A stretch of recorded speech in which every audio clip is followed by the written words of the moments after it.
buried my father on a Tuesday, and by Thursday, my brother had already changed the locks on Dad's house. I didn't find out until I drove over with a casserole dish my neighbor had dropped off. She'd known my dad for 20 years, cried harder at the funeral than any of us, and my key just didn't turn. I stood there on the porch in the November cold, holding a ceramic dish of chicken and rice, trying my key 3 times like maybe I was doing it wrong. Then I looked up and saw the new brass deadbolt, shiny and obvious, and I understood. That was the moment I realized everything was going to get ugly. Let me back up. My father, Raymond, spent 41 years working for the same logistics company outside of Columbus, Ohio. He started as a warehouse loader and retired as a regional operations director. He wasn't flashy about money. He drove a 10-year-old Silverado, bought his jeans from Costco, and his idea of a splurge was getting the good seats at a Reds game. But he was careful, quietly, methodically careful. He bought the house outright in 1998, put money into a brokerage account every month like clockwork, and 3 years before he died, he sold a commercial property he'd co-owned with a business partner for significantly more than anyone expected. When the estate attorney called me 6 days after the funeral, she told me the total value of the estate was just over $4 million. There was the house in Westerville, the brokerage account, a savings account, his truck, and roughly $340,000 in a separate account he'd opened in my name as a joint holder 8 years ago, something I hadn't fully understood the significance of until she explained it to me slowly, in the measured way that attorneys do when they're trying to make sure you actually absorb the information. I was 31. I had a studio apartment, a job doing medical billing, and exactly $4,200 in savings. I had no idea my father had been quietly building something like this. And apparently, neither did my brother Kevin. Or maybe he did, and that was exactly the problem. Kevin is 6 years older than me. He's always had a quality I can only describe as strategic, the way he enters a room, the way he frames things, the way he watches. Growing up, I thought it was confidence. As an adult, I've come to understand it differently. He married a woman named Stephanie about 7 years ago, and she has that same quality, that same watchfulness, but sharper. She's the kind of person who remembers every favor she's ever done for you and can recall the exact date. At the funeral, they were perfectly composed. Kevin gave a eulogy. Stephanie hugged my aunt for a long time. Everyone said what a lovely couple they were, how devoted to the family. What I didn't know, what I had absolutely no idea about, was what they were saying to each other when no one was listening. I found out because of a mistake, Stephanie's mistake. The evening after the burial, family came back to my parents' old house. My mother passed when I was 15, so it had just been Dad's house for a long time. Kevin and Stephanie had driven up from Cincinnati and were staying there instead of a hotel, which made sense at the time. I had driven myself home after the reception, but I'd left my phone charger in the kitchen. I came back around 8:30 to grab it. Kevin's car was in the driveway. The front door was unlocked. I let myself in quietly because I didn't want to startle anyone, and because I was exhausted in the way that you only get from grief. That deep, hollowed-out kind of tired that sits behind your eyes. I stepped into the entryway and heard voices coming from the kitchen.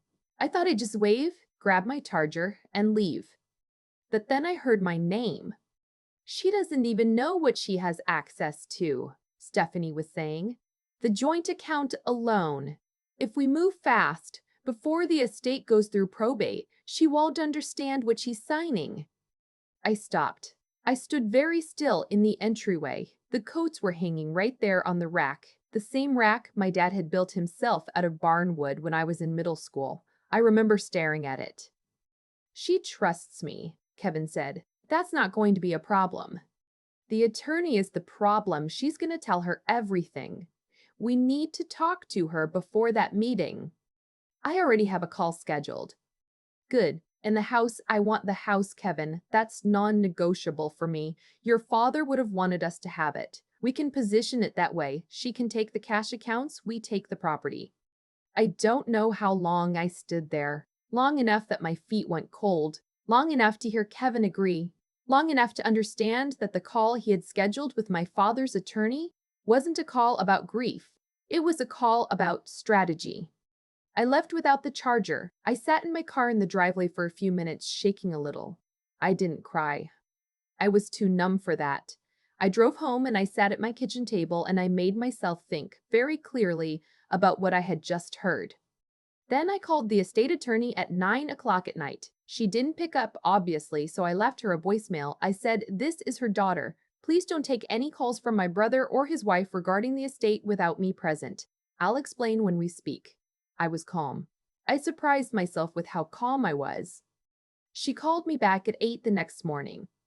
The situation was more complicated than I understood. The joint account, the one my father had opened in both our names, was technically not part of the estate at all. Under Ohio law, joint accounts with right of survivorship passed directly to the surviving account holder, outside of probate. It was already mine, had been mine since the moment he died. Kevin had no claim to it, no legal standing, nothing.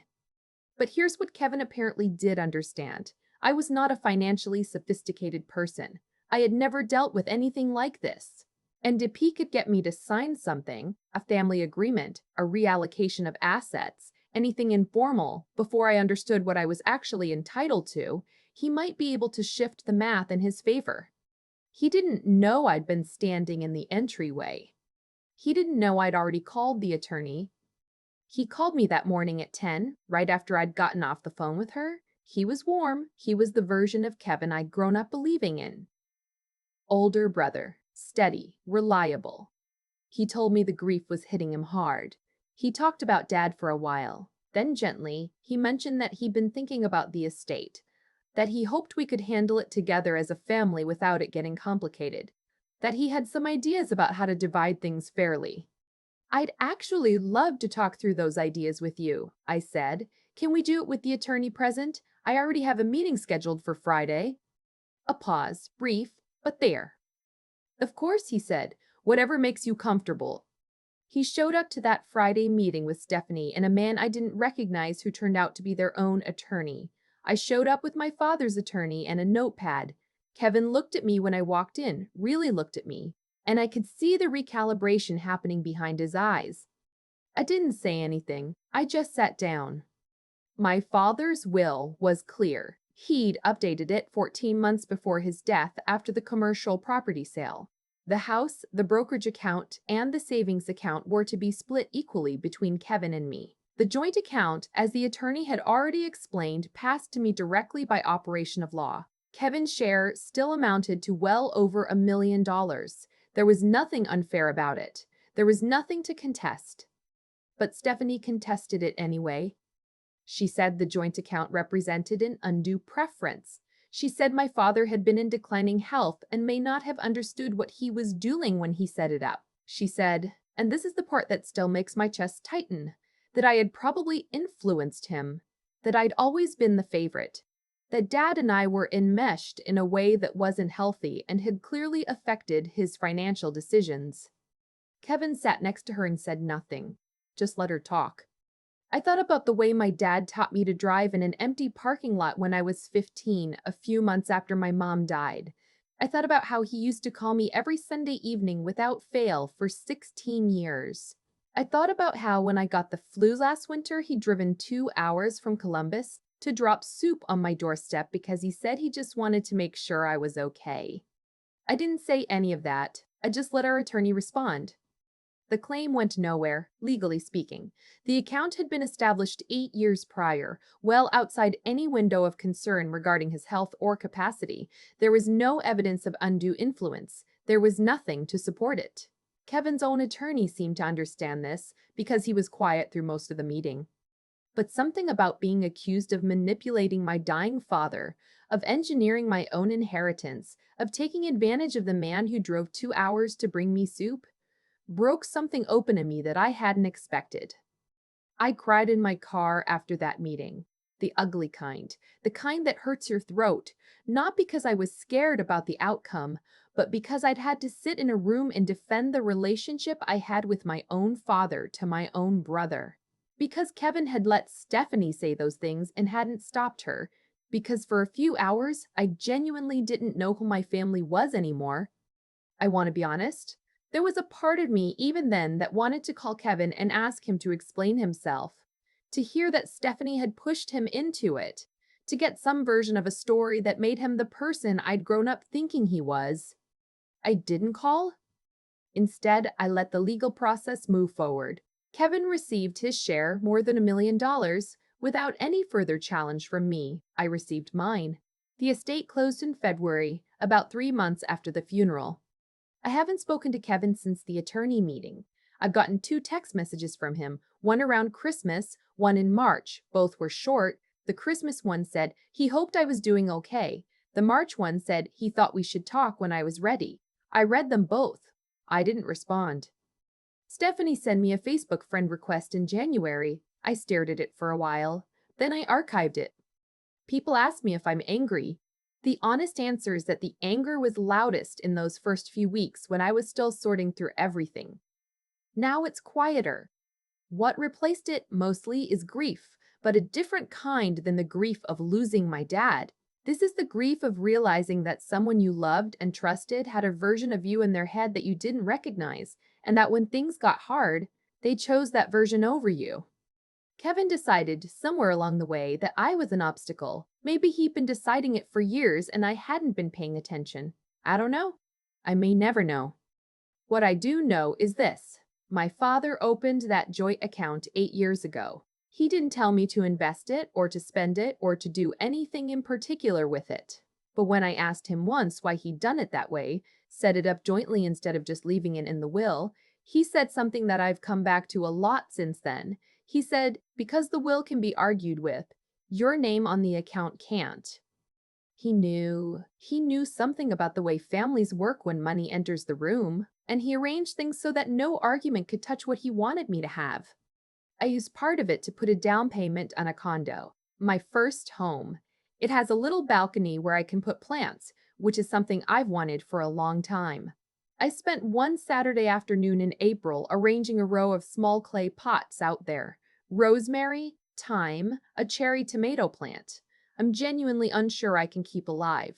The sun came through in the late afternoon the way it does in spring, that particular low golden light. I thought about my dad. I thought about how proud he would have been, not of the money, not of the condo, but of the fact that I sat in that attorney's office and didn't let anyone tell me the wrong story about who I was. He used to say when I was growing up, don't let anyone rewrite your history. I thought he meant it metaphorically, as a general principle about self-worth. Turns out he meant it practically too. He'd already made sure of it. I still miss him so much it catches me off guard sometimes. Standing in a grocery store, driving on the highway, watering those plants on my balcony. The grief doesn't go away. I don't think it's supposed to. But it sits differently now.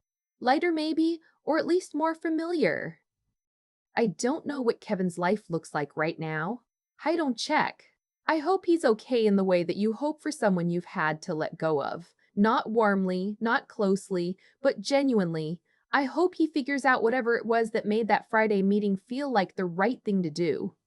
But I also know I'm not waiting for it. I'm not waiting for an explanation or an apology or a version of events that makes it make sense. Some things don't resolve cleanly, and I've made a kind of peace with that. My dad left me more than money. He left me a lesson delivered 8 years in advance in the form of a joint bank account and a sentence I didn't fully understand until I needed it. I think about that sometimes, how much he must have loved me to plan so quietly for a version of the future he hoped would never come. There's a version of this story where I walk into that attorney's office angry, shaking, ready to fight. But that's not what happened. I walked in quietly, sat down, and let the facts do what my father had already arranged for them to do. And I think about that a lot. The difference between those two versions of the same moment. My dad wasn't a man who made speeches. He didn't sit me down and tell me the world was going to test me, or that people I loved might one day see me as a number rather than a person. He just quietly made sure that when that day came, I would be standing on solid ground. That's a kind of integrity I'm still learning to name properly. It wasn't dramatic. It wasn't loud. It was 8 years of a joint to count and one sentence about how a will can be argued with but a name on a document can't. That's the whole lesson, right there. He didn't just love me, he thought clearly on my behalf, even about things he hoped would never matter. What Kevin did in that meeting, letting Stephanie say those things, sitting there while she questioned the relationship I had with my own father, that wasn't just greed. I've thought about it enough to understand that. It was a failure of conscience dressed up as strategy, and the thing about that kind of failure is that it costs you more than it costs anyone else. He walked out of that office with over $1 million and a version of himself he'll have to live with. I don't think that's a good trade. I'm not saying I handled everything perfectly. There were nights after that meeting when I wanted to call him and scream. There were moments when the grief of losing my father got tangled up with the grief of losing the brother I thought I had, and I couldn't separate them. That's not strength, that's just being human. The strength, if there was any, was in not acting on the worst impulse, in making the call to the attorney instead of the call to Kevin, in showing up on Friday with a notepad instead of a year's worth of resentment. I think what I understand now, on the other side of all of it, is that hard moments don't reveal your character so much as they demand it. They ask you to reach for something, for steadiness, for clear thinking, for the willingness to feel the full weight of what's happening without being crushed by it. I didn't always have those things available to me, but I reached for them anyway. That's the only way I know how to describe it. Raymond taught me that by example for 31 years without ever calling it anything. My tomato plant on the balcony is still alive, by the way, just barely, but still.